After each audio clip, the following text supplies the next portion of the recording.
Ayaw mga lapati. Boy, ano pangalan mo, boy? Andres. Andres, taga saan ka? Pagal. Pagal? Ilan na nabenta mo dito?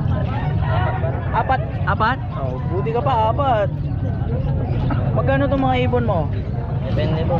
Depende sa klase. Halimbawa, ito, blue bar. Itatos ko nga eh. Ay, hindi for sale. Alin dyan, yung pangbenta mo? Eh, ito.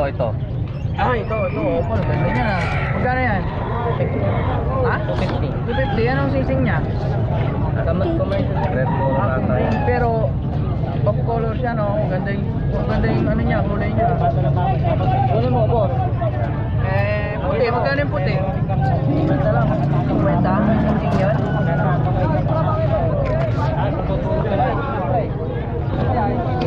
Ito. Whistle. 50? Mura ng mga ibon mo ah. Ito maganda. Ito.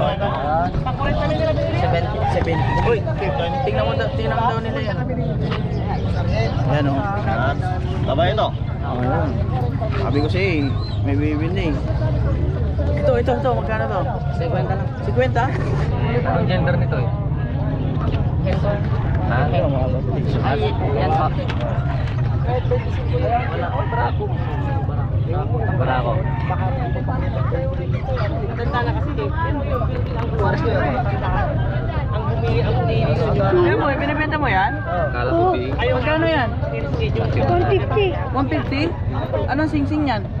UFC Summer. UFC? Anong lahi yan? Anong lahi yan? Hindi ko alam. Ah? 150? Pwedeng 20 pesos na lang? Hindi. Ha? Hindi. Bibili ko lang yung sing-sing eh. Sikat na yung 150? Oh, Ha? may bawas pa? May bawas pa? Sige. 35. Magkano yung sagad mo? 100. 100? 100? Oo. Pwede na. Oo. Pwede na. Ay, 100 pala yan, boy ah. FR. France pala yan ah. Tsaka UFC, Binmalay. Ayos yan ah. Sige, ikot mo yan para mabenta mo. Oo. Ikaw ka dun, 300 na lang to ka mo.